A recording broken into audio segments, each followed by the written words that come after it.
I am here to introduce our next webinar in our series.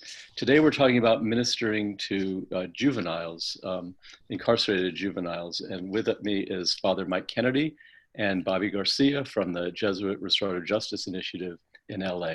So good to have you guys with us, and go ahead and just kind of give us a rundown on how you got started, and so our listeners can learn from your experience how they might be able to serve incarcerated juveniles in their areas. Sure. So it's good to be with everyone that's watching. I'm happy to be able to talk about juvenile work and detention ministry. So I'd like to begin with the genesis of how our nonprofit got started. And so the very beginning, we have a mission statement. And I'm going to ask Bobby Garcia, even before I begin, how we began our work in juvenile halls. I'd like to let you give a big overview of who we are. All right. Good morning, everyone. My name is Robert Garcia. We're with Jesuit Restorative Justice Initiative.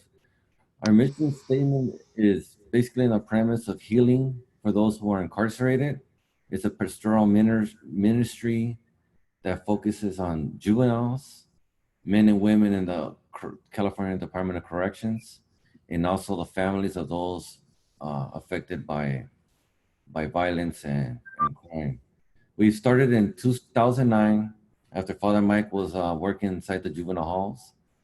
During that time, a lot of kids as young as age 16 were getting sentenced to adult sentences, whether it be from 10 years, 20 years, 100 years to life without parole. So when the ministry went into the prisons, we started following these kids and these youth as they went into the prison, because a lot of them came from dysfunctional backgrounds and didn't really have no support networks. So what we wanted to do is continue the support that we started in the juvenile halls, and we went into the prisons. So in the 80s, I was working in juvenile hall. In LA, there's 3 juvenile halls. I was pastor at Dolores Mission Church in East LA, Boyle Heights. And when I was pastor at Dolores Mission, it was in the heart of the barrio. So there was a lot of gang violence. A lot of kids were put into juvenile hall, which is relatively close to our church. So on Sundays, we'd minister there, and also on Wednesday nights. From that, we began a ministry. So we had around 25 to 30 volunteers on a weekly basis, both Wednesdays and Sundays, going in and ministering to the kids that were locked up. So it's important to begin this kind of presentation, this teaching moment, to realize that there's a whole history of working with juveniles that has gone through different phases. And so when we began, kids on a daily basis were getting 25 to life, 50 to life, LWOP. So it's important to realize that during this period of time when we began our ministry, kids used the term they were washed up. So they'd come back from court and they would realize that they were never going to go home. So what we tried to do was to provide a ministry from our parish using the sacramental basis and different liturgical practices to serve them along with their families. But I'd like to, at this moment, just to show you and connect the dots. Now, years later, our first letter that we got was from the Pope. And Bobby's going to read this letter that Pope Francis has written 3 letters to us, but we would like to begin this presentation to realize that this is part of a bigger picture, that the first act that the Pope did during Holy Week when he became Pope, Pontiff, was to wash the feet of juveniles, which we did at Juvenile Hall. And he wrote this letter to the kids that were facing life sentences and were at that time realizing they would never get out. Yes, as Father Mike was saying, we've received 3 letters from the Pope beginning in 2013 as far as ministering to the youth. And this one that I'm going to read was from from April 2013. And it says, "Dear Father Michael Kennedy, I was very moved to read the letters you sent to me from the young people of Juvenile Hall and to know that we were close to one another in spirit during the washing of feet on Holy Thursday evening. Please tell the young people that I am remembering them in my prayers to our Lord Jesus, who loves them each with all his heart. I ask them to pray for me and for the needs of all of God's people throughout the world. With gratitude and affection, I send my blessings." From the Vatican. One of the things that we've learned in our ministry to working with juveniles is that if you have someone that has had the experience of being locked up and they're part of your team, so we at Jesuit Restorative Justice Initiative consists of a team. There's 5 of us. And Bobby would like to tell a story. And when he went into juvenile hall and when he presently goes into prisons, there's something different about someone because he's gone through this reality. So I would like Bobby to talk a little bit of his own life, what his experience was like in juvenile hall, and what it meant for him as a church to minister him when you're going through that trying time, when you realize you'll never get out again. In those days, people really believed that. Thank you. And before this webinar started, I remember I was talking to the youth in juvenile hall recently, and I was telling them about this webinar. And they were telling me, hey, who would be better to talk about juvenile hall than me since I've been in juvenile hall? So I want to share my little story. And so my story is pretty long, so I'm going to try to not take the whole thing up. But in 1992, I got arrested at the age of 16 for gang-related crimes. During that time, I got charged as an adult, and I was facing life without parole. During that time of incarceration in the juvenile Silmar, I felt like I felt real in despair. I felt like I was by myself. I felt like I was gonna die in prison. I really didn't know what life without parole meant, but I knew it was a long time at that age. But one of the things that really touched my heart while I was in juvenile hall was the volunteers who would come in and the chaplains to minister. Because one of the things that I've learned now in my adulthood is, we all go through the 5 stages of grief. I was in denial, then I was angry. So I was going through all those emotions. Well, one of the things that really affected me during that time was how the volunteers treated me, how they didn't label me a criminal. They didn't use all those labels that in society is normal. They treated me as a person, as a child of God, and gave me that sense of peace while I was facing a life sentence. So at the age of 18, I got transferred to the Los Angeles County Jail. And for me, that was a frightening experience because I never knew how violent an adult institution can be when I had just turned 18. I remember still going into the county jail, and I still had my juvenile hall uniform. And I remember one of the guys there were like, "Hey, you're coming from juvenile hall?" I was like, "Yeah." He's like, "Okay, you got to brace yourself because you're going to get a rude awakening." And that rude awakening came, but I always found that I kept in touch with a lot of the volunteers who continued to show me the love and support that I needed while I was in prison. I ended up being sentenced to 25 years to life. And at that time, I got sent into the state prisons. Well, after that, I kind of lost a lot of hope because of everybody in prison telling me that I was going to die in prison. So if I just, with that whole concept in my mind, I kind of like lived the life of a gang member, and I just kind of like threw my life away. It just spiraled out of control. Did a lot of drugs, alcohol. But it wasn't until like 10 years later that I started focusing on what really impacted my life while I was doing time. And I realized it was the connections that I had with those who were ministering to me while I was in juvenile hall. So I started going into spiritual groups, self-help groups, and started getting involved with the volunteers. And that's kind of what gave me the whole motivation and the hope and the faith to one day get out. So in 2014, through a lot of advocacy, I was given a second chance because I was a minor when I was arrested, and I was set free. So this was 21 years later. And just thinking about this webinar, thinking about the impact that we can do on affect with people, really motivated me to kind of like share a little bit about my story to show that you do make a difference.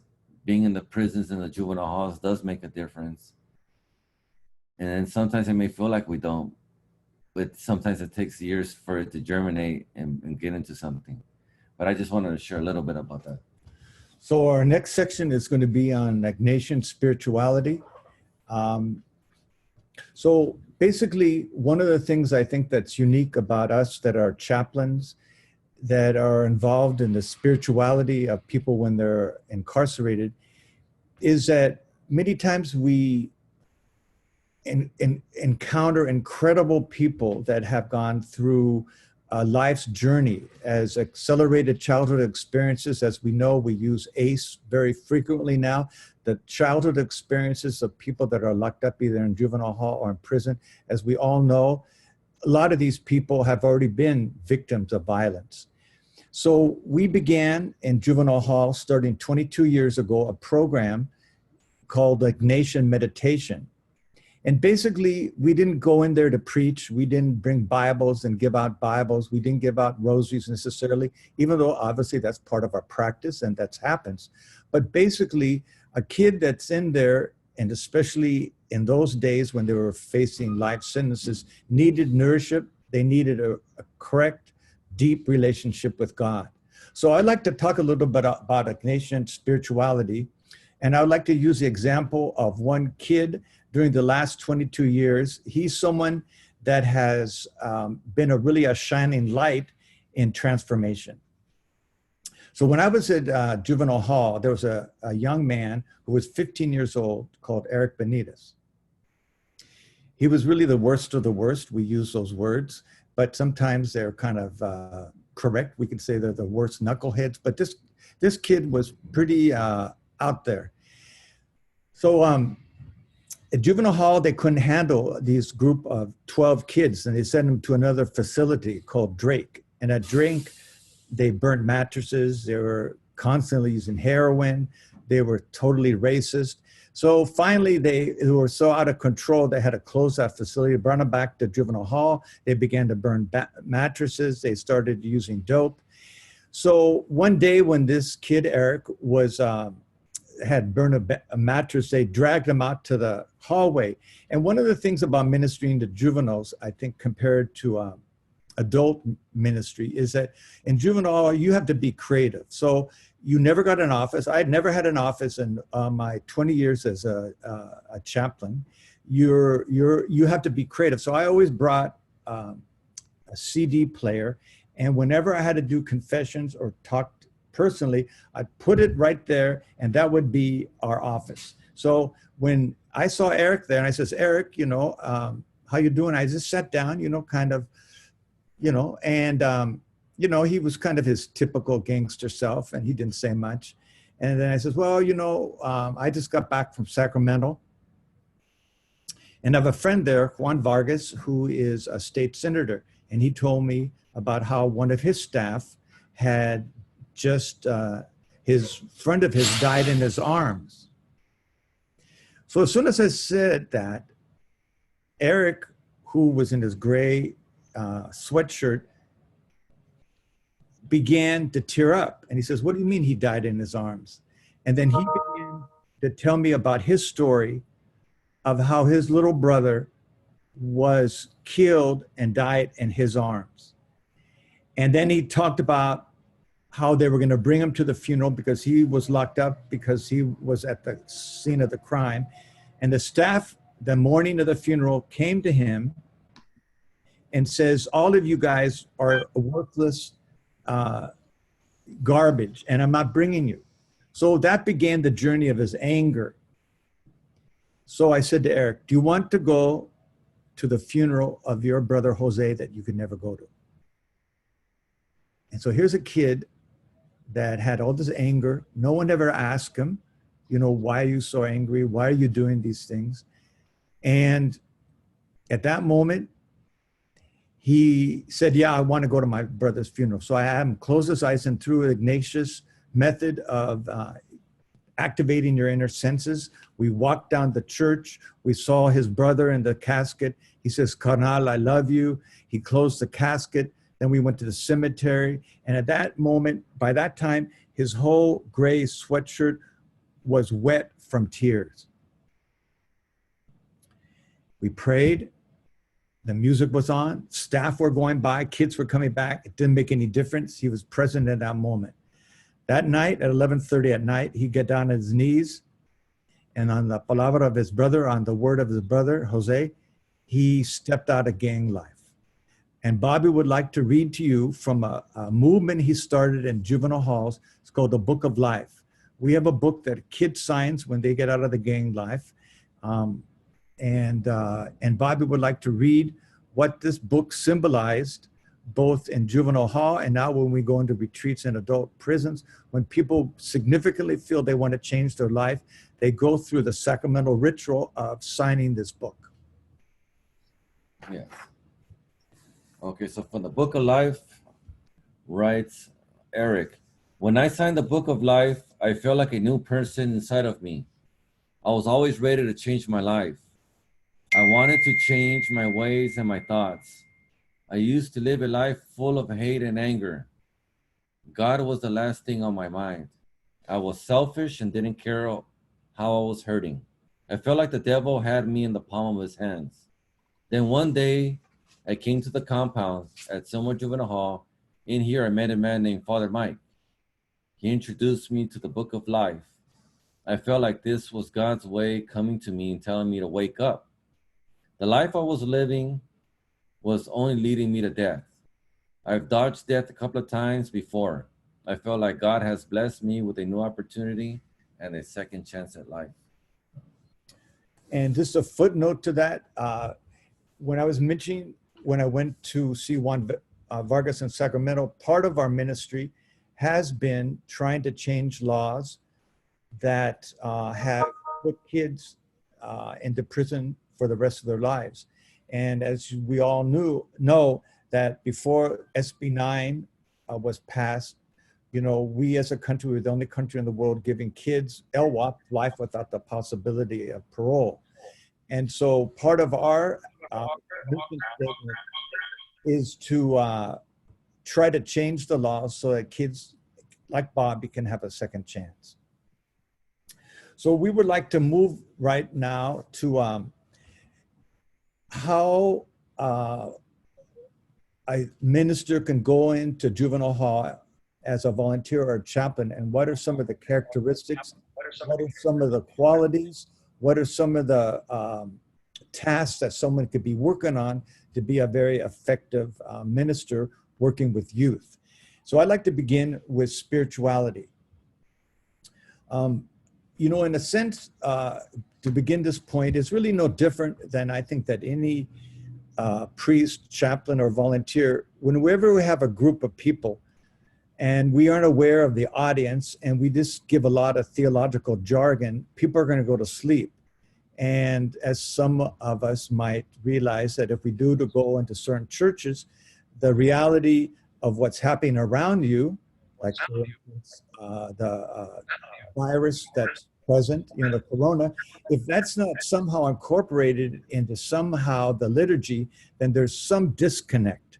So our first goal when we began Mass meditation was to provide the best quality of theological resources that was possible. So we began a 12-year process of creating liturgical guides every Sunday that had a wisdom from the cell, writings from them. So we have collected thousands of pages of writings from kids and adults talking about their transformation.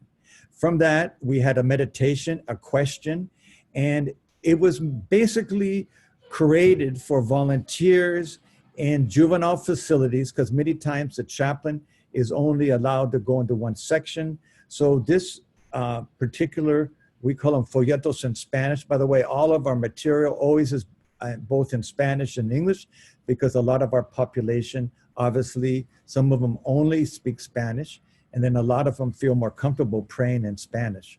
So we have created this liturgical guide. So the reason I mentioned it, the first characteristic quality that I think that's really important is these are kids. They're locked up. Most of them are victims of violence in some ways.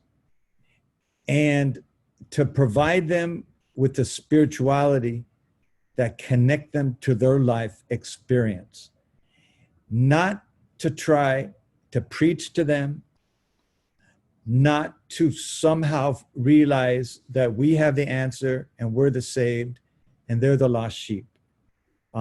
It's a holistic approach in terms of spirituality that when I was working, especially in one of the juvenile halls, every Saturday and Sunday, I would visit the parents during visiting time and pray with the parents and pray with the kids. There's nothing as important as getting to know their parents, having that relationship, and the parents group that we still have for some of these kids, we still meet monthly at the church where I'm presently doing Mass, and they still are receiving the support from other parents who have their kids locked up. Sure. So as Father Mike was saying, we're kind of going on some bullet points for like educational purposes, which is Father Mike is talking about theology. We're going to talk about language, culture, boundaries, and similarities and differences. So one thing I wanted to cover is language. One of the most important things, I think, in society is language. You know, in the Bible it says death and life are in the power of the tongue.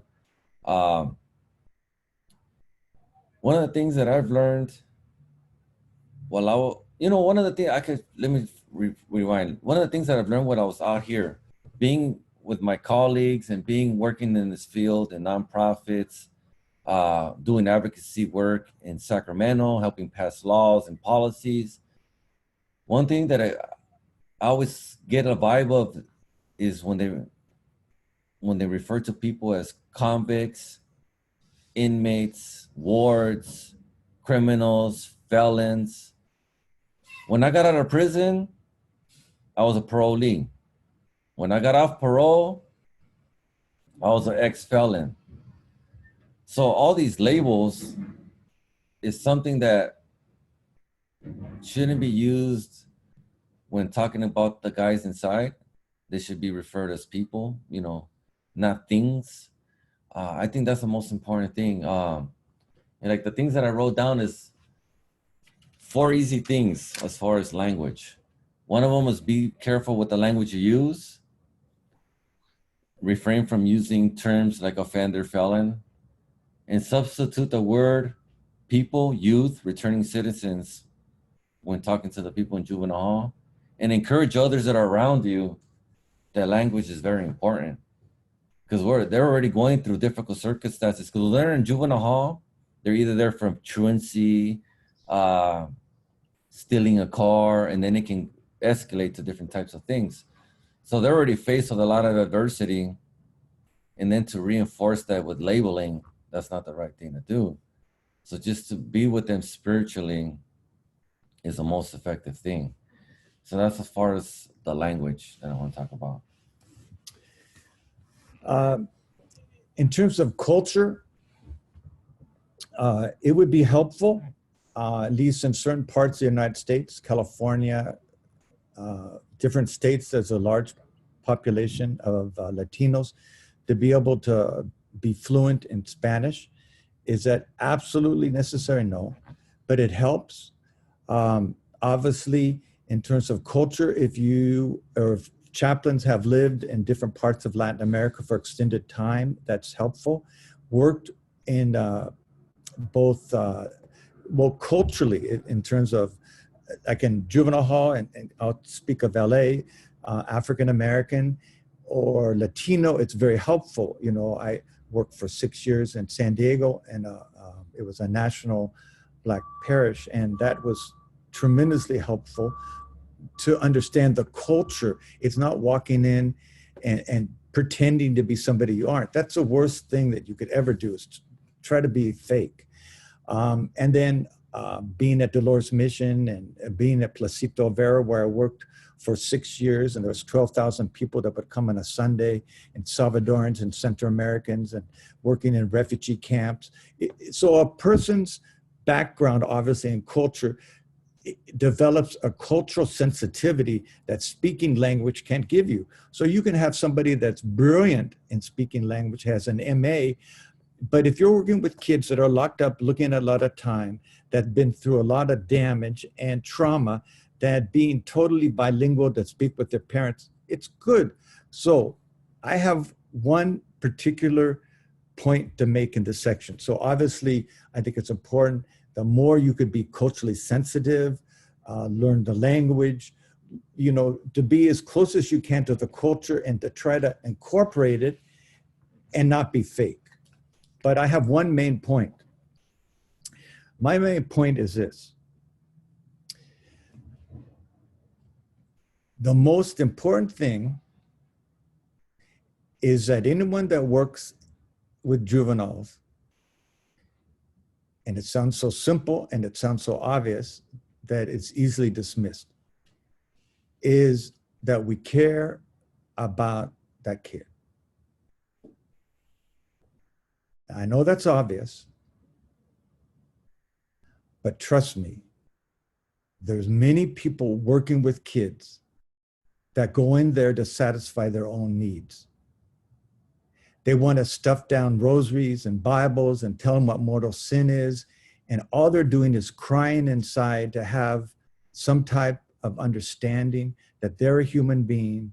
They aren't the worst person that's ever existed. And when you offer someone the opportunity for confession, the sacraments, to deal with their parents and affirm them that this kid sitting with them is a beloved son of God or daughter of God, that is what's going to last point. So yesterday when I was writing and we were preparing for this, I got an email from Johnny, who I knew in juvenile hall 15 years ago. And he writes me, Father Mike, I know you're old, so do you need anything? And then someone else was at, there's a gardening project where it's an organic garden for people that have been locked up. And this one guy was in a retreat there last week, and the person giving the retreat says, you know, this guy was fooling around with some lettuce, and all of a sudden he stopped and he says, do you know this guy, Father Mike? He says, I remember him from juvenile hall. I'm just not using that because he's talking about me, but it's the care, it's a concern, and it's the deep belief that this person deserves a second chance, is a beloved son of God, and no preparation, no course, nothing can ever give that to you. Somehow I can have the, I have a psychology background, theology, but when you walk in there and a kid is realizing he might go and spend the rest of the time in prison, there's something transcendent. There's something of God where we're called to be present to that person, which means you have to be consistent when you work with kids compared to even adults. You have to be there. You can't go on one Sunday and then skip a whole month. Consistency, support, and holistic presence is of the three main parts of this. But most importantly, be who you are, affirm them, and let them know that you really believe in them. Thank you. That was pretty deep. So what I want to talk about a little bit is about boundaries. In this field, we need boundaries. For one, for our emotional health, and the other reasons for safety and security. For one of the three things that I've learned, and just in my studies, is, I did not cause it, I cannot cure it, and I cannot control it. So those are the main three things that I've learned. Even being a facilitator in prison for many years, from going into the prison, from working with people out here, is just having boundaries.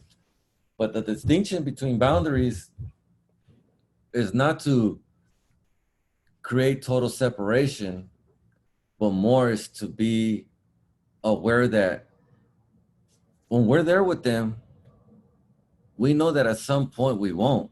So we don't want to mislead them thinking that we're going to be with them for the rest of their lives, because many times that won't happen.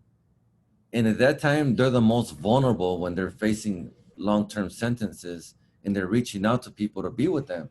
So they can get really attached. And just with that, you got to have boundaries, because once you get attached to one person and you don't do with the rest of them, it tries to create instability within the groups. So you got to be fair. There has to be equity. Everybody has to be treated the same, and nobody can be given more than the other. Those can make or break a ministry. Or don't give one to one person, Yeah. Not everybody. Yeah, so those are the most important things to take note, is to have boundaries, not to get too close where you're giving out your personal information or you're giving your home address, but just having some emotional distancing for both parties, because they're suffering and we're trying to be with them, and sometimes we could get sucked up into it.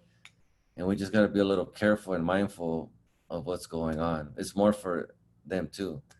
I know some people who have done time that got attached to the volunteers, and then the next thing you know, they were written up for an infraction for being over familiar with staff, and they got more time, or it got written on their file. So now everywhere they went, it followed them.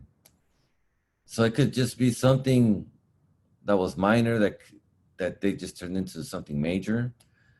But it's just those things to be mindful. It's just to always have boundaries, look at whatever the guidelines are for where you're going, because everywhere is different. Some places you could hug them, some places you can, some places you could shake your hand, some places you can't. So it's just to have boundaries. That's my thing for the boundary part. So the similarities between juvenile ministry and adult ministry. So we began working with juveniles 22 years ago. And we've been doing adult ministry for 12 years. So a lot of the times now when we go into the 9 prisons in which we go to, we do meet kids that we knew in juvenile hall. And I would say there's a lot of similarities and there's a lot of differences. I'd like to talk about, first of all, the differences. I think really a juvenile hall is like, it is jail. And there's a big difference, obviously, between jail and prisons. In prison, you've already been sentenced. You're kind of like, okay, now I'm here, and let's begin the time. And then juvenile hall, you're worrying about your lawyer. You haven't talked to your lawyer. The needs are real different. One thing about working with kids in juvenile, they're always hungry. They get very demanding at certain times. And as Bobby said, the boundary thing is super important. And at the same time, there's a kind of a quality to working that's different than adults, is that it's intense. They come back from court, they have their head down, and they just got a number of years. Or when they find out that their parents were denied entry, et cetera, et cetera. So I do think that, to me, has been the big difference. I could say a lot of things between the differences, but that's the main one. And the similarities is,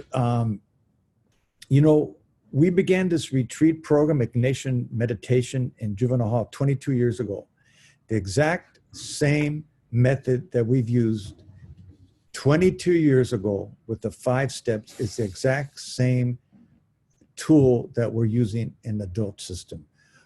It's not the only thing, it's not the best thing, but for 22 years, we have found that similar, I just speak from a pastoral point of view, is that people that are locked up have a deep desire to be close to God, to grow in God, and to share that with one another. So when we have got evaluations from this experience for 22 years of working with people that are locked up, they are grateful that they have the opportunity to deepen their relationship with God, but also to each other. So when our method that deals with Ignatian meditation, using gospel contemplation, writing, anointing, but the next part is sharing. So a lot of times, if you're on a prison yard, this is a little different than juvenile, is that you can't go in the yard and tell your best friend even necessarily that your dad died. It's amazing what happens in the transparency and the vulnerability when you're able to create a safe space in a prison setting where for the first time that a person that's been in prison can be vulnerable enough to tell them that he was molested when he was 7 years old. And that the way that that group holds it in the confidentiality and the sacredness of being intertwined with the presence of God, it's a transformative experience that when you leave the prison, you say, where in mainstream society can you get to the depth of religious experience that you've just experienced in this retreat? So in summary, the similarity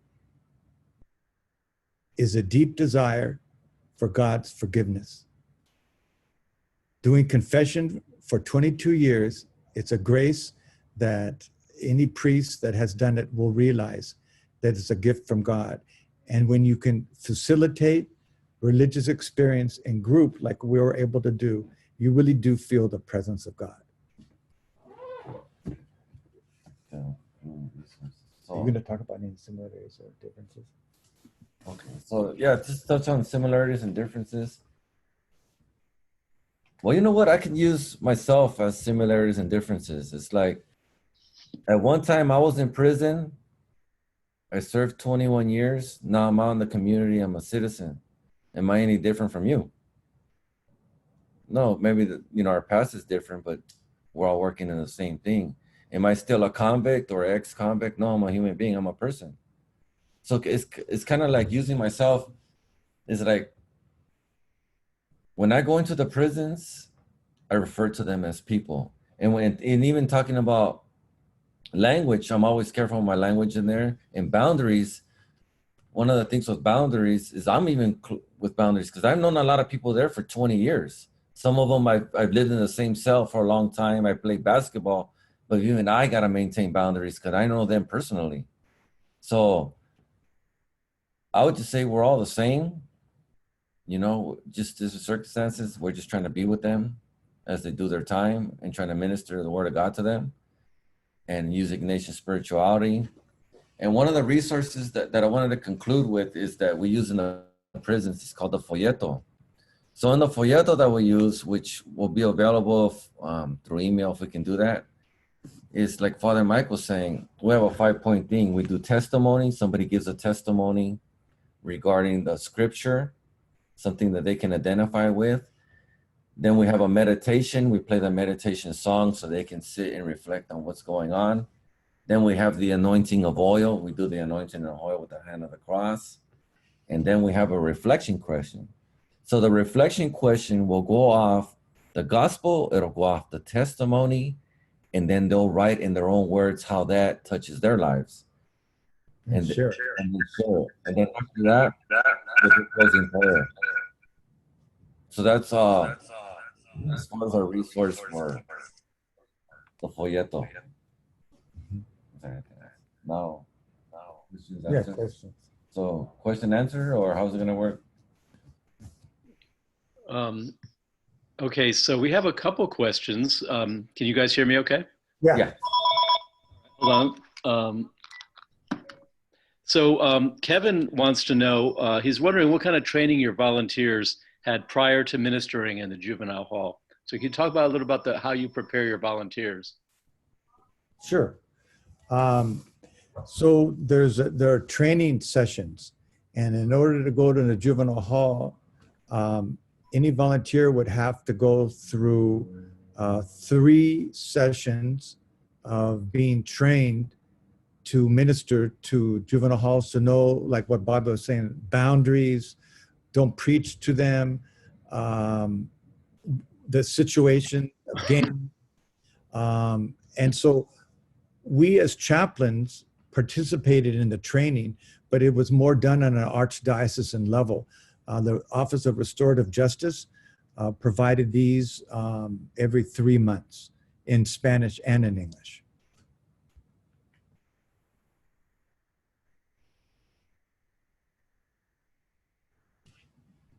I can't hear you. I think you're on mute.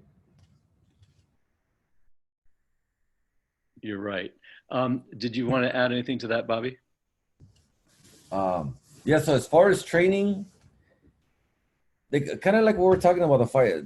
They talk about the things that we covered today. They talk about language. They talk about boundaries. So I pretty much mentioned them. Those are all in the training.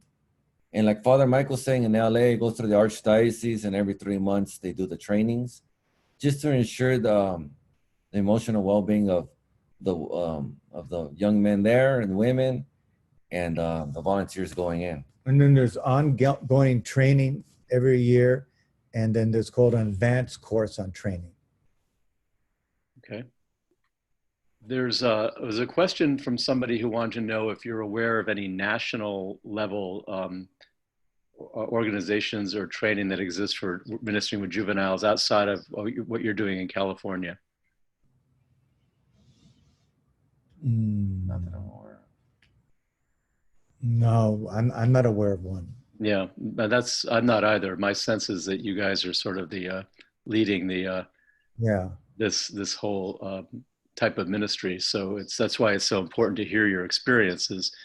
Can you describe a little bit what you do when you go in and do the circles? Can you kind of walk us through one of the sessions? I remember visiting you one time at Juvenile Hall, and it was very moving how you conducted the prayer service. Sure. So what we do is that, so once again, though, these are kids between the ages of 15 or 14 and 17. And a lot of them are going to court. They're agitated. They don't know what's going to happen to their life. So we decided that if we give an experience of God, that could bring some peace into their life. It's not going to solve everything. It's not the only thing that is important, but it's one of the things. So what we do is we try to limit it to 10 men or women. And as Bobby says, we usually give a testimony. So what it is at the very beginning, if someone could see how another person is vulnerable, then it opens them up when it's their time to share, that they are given permission to be vulnerable. So like a lot of times when we go into adult facilities now, Bobby gives a testimony about his own life, his own family, and what he went through growing up in his neighborhood. And then after that, there's a gospel reading, there's a theme for it. So during this last month, we've focused in on the prodigal son. And we've developed a play. So there's a whole array of creativity, I think, that chaplains and volunteers, it calls upon us to be creative. And one of the things that people that are locked up love to do is to do acting and plays.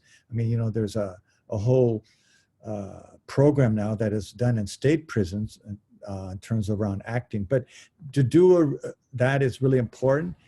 But then in terms of the circle, when they come back and they start sharing, they remember the play. And then after the gospel, either if it's done through a play or if it's just read, we do an Ignatian meditation. We have the music, we have the candle, we have the oil. We ask people to close their eyes, or if you're in a level 4 GP, general population, you aren't going to ask people to close their eyes, but to look down on the floor. And then we read the meditation. And then people get into it. And at the end of the meditation, one person is selected to put the oil in the hands. They rub it, smell it, and place it against their heart. That has a whole reason behind that. And then we give them like 15 minutes to write. And we teach them a way of doing that is I remember. So we don't want them to say, I believe that Jesus is my personal savior and that one day I will go to heaven, but to go back into the experience. So I remember when someone was there for me. So I remember when my mother visited me at juvenile hall and she used the money that she was going to do something, but you go back to that experience. And then after you write it, then the person that did the blessing with the oil takes a candle and then begins reading or talking about what happened during the meditation. The thing is that they are also left free. If you don't want to share, we never force people. We figure that spirituality should never be forced, but most people share. You go around the whole circle and then you go around one more time and then you close with a prayer. And then you go back into the big circle and then people can share a little bit of what happened in the personal groups, not on content, but on experience. In other words, what was it like? So we've done that in women's prisons, juvenile halls. We've done that at level 4 in security housing unit, ADSEG in one prison. And it just seems to be something that's very simple that people can learn the method. And when you don't do it, you get complaints about it. So that's kind of a way that we've kind of adapted the spiritual exercises. And we've created workbooks, workbook 1, 2, and 3, in which we've kind of developed a way of dividing up the spiritual exercises in different weeks. And people write and they send us their kind of journals on their experiences in prayer. But that's just one way that we have of being supportive to kids and adults. Bobby, do you want to say anything? No, we pretty much covered that one. Okay. Yeah. Yeah, he covered that one. Oh yeah, I think so. Okay, so we have a few more questions. Somebody has a question about, is your training program, can it be available to share somehow maybe on YouTube? Do you have any YouTube examples of this posted already, or maybe it's something we ought to work on? Work on. Yeah, we can work on. We have the booklet. Yeah, we can work on that. All we have is a booklet that maybe we can share online. I don't know how we can do it, but maybe. That's the Warrior of Light book you're talking about? Yeah. Why don't you say a little bit about that and how people might be able to get that? They can write to or go online to jrjr.org and just and send us an email, and then we can see how we can send it to them. So okay, there's the book. Right. And let me see if I can get your email posted up there. I know it's in one of these slides. There we go. So it's that's the email they could contact you to, right? Yeah. All right. The other thing is possibly we can maybe we can put this up on our CPMC website, like a PDF version of the Warrior of Light meditations. I've used them even with adult prisoners, and it's very, very powerful stuff. Someone else wants to know if this webinar has been recorded. Yes, it is being recorded, and it will be posted on the CPMC website later today. So anyone who wasn't able to join us live will be able to watch this later. Angela Smertz asks, are female chaplains involved in your restorative justice initiative? Sure. Yes. Yes. And can you say something? Have you worked with female juveniles? Yes. Oh, well, it would be impossible not to be. So that's a good question. But any juvenile hall has both females and males. I mean, that's, I've never been in a juvenile hall where there's not, it's both populations. And it's very different, I'll tell you, but it's really powerful to work with young women that are locked up. I mean, that will change your life. A lot of people have a hard time working with them because it reminds them of their own kids, and I understand it. But you have to be ready for a long, hard ride when you accompany a young lady that gets sentenced to life for this, well, in the old days, just being somewhere with her boyfriend who killed someone and she's sentenced to life. I mean, you have to swallow deep and breathe deep and be really connected to God to go through that ride. So yes, that's the answer. Okay. You know, I know from my own experience, it's very different working with adult men and versus adult women who are incarcerated. What are the differences working with male and female juveniles that people need to be aware of? That's a good question. I would say everything. I mean, just as like, they say that if for high school, that the best education, the data shows that if you have males and females in different settings, they learn better. That's to be debated. But in terms of juvenile hall, the skill set of working with females and the skill set for working with guys is so different. For women, you'll get into a circle and you aren't even finished the gospel and they're crying. I mean, I'm not using that, and a male, trust me, men and kids shed lots of tears. But, okay, I will say this, at juvenile hall, the girls are so ready to open up and be vulnerable. And a gangster that's 16 years old is going through a whole transformation, and that stage of transformation takes, to me, in my experience, is a little bit longer. But you're talking about how you treat them. They like to have. It's just a different. It's everything is different. I mean, but I really learned and I really enjoyed my time working with the girls at juvenile hall and their parents. It was a grace. But when I stepped into the boys, when I went up to their units, I just put on a different skill set. It's just, you can't joke around as much. It's different. It's totally different. Mm-hmm. Yeah. And I would just like to add that from what I've learned working with the women is that they're a very underserved population. Yeah. And even as far as vocational education programs, and now everything's getting updated, but I've learned a lot that has transformed my life, that has transformed the way I treat my two daughters. And it's really had an impact because, the differences I've seen from some men and women is that, men are more explosive and then women tend to internalize everything. So I've learned a lot. And then for them seeing me there, it takes a while for them to develop trust because a lot of the women that are there are usually a man was involved. So it takes, some time to develop the trust to start to, for them to open up. So it's, there's a lot of similarities, but there's some differences, and it's good to know like what population you're working with. So I would just like to just share that part. And I think what Bobby said is really true. I think that a lot of times the females, juveniles or women do get overlooked. I think that's true. Yeah, that's true in general of women, incarcerated women. So thank you for that point. A last question from our attendees is asking, what do your volunteer recruiting efforts look like, and how do you retain your volunteer groups? Mm-hmm. So at Sylmar, we would go to different parishes and preach. And after Mass, we'd have some of the volunteers who were working at juvenile hall be there.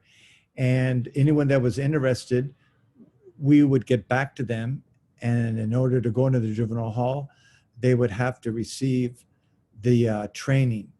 And that was one of them. The other one was in the diocesan newspaper, the church bulletin. We did get volunteers actually from the church bulletin, word of mouth. And those were kind of and then like LA Congress, where there are many people that congregate. There would be a booth that we'd have and we'd volunteers there. So it would be kind of the normal things you would get a volunteer from any ministry, maybe. It would be word of mouth, church, sign up, and different publications from the Archdiocese. Well, great. Thank you both. I think our time is almost up. This hour has gone by quickly, and I really appreciate your information, but mostly I appreciate your dedication to over the years. And Mike, you've always been an inspiration to me in your work, so thank you personally. I just wanted to mention that you can find the JRJI website on our CPMC website. You can link to that and you find information there, and also the contact information to get more on the Warriors of Light and the folios, which I've also used in the with adult prisoners and find them very effective in small groups. So I highly recommend you go to either directly to JRJI or go through our CPMC website for more information. I want to just give a plug for our next webinar in April. That will be Wednesday, April 1st. And the topic is ministering to returning citizens, to follow on Mavi's advice of the language we use. That's going to be with Gina Clegg from Catholic Charities of Chicago and Bishop William Wack of the Diocese of Pensacola, Tallahassee, talking about how we can minister to men and women after they leave prison. That's a really important area that's often overlooked and neglected. So again, thank you, Mike and Bobby, for a wonderful presentation, and thank you all for joining us today. We'll see you next month. Stay well and stay healthy. Thank you. Thank you.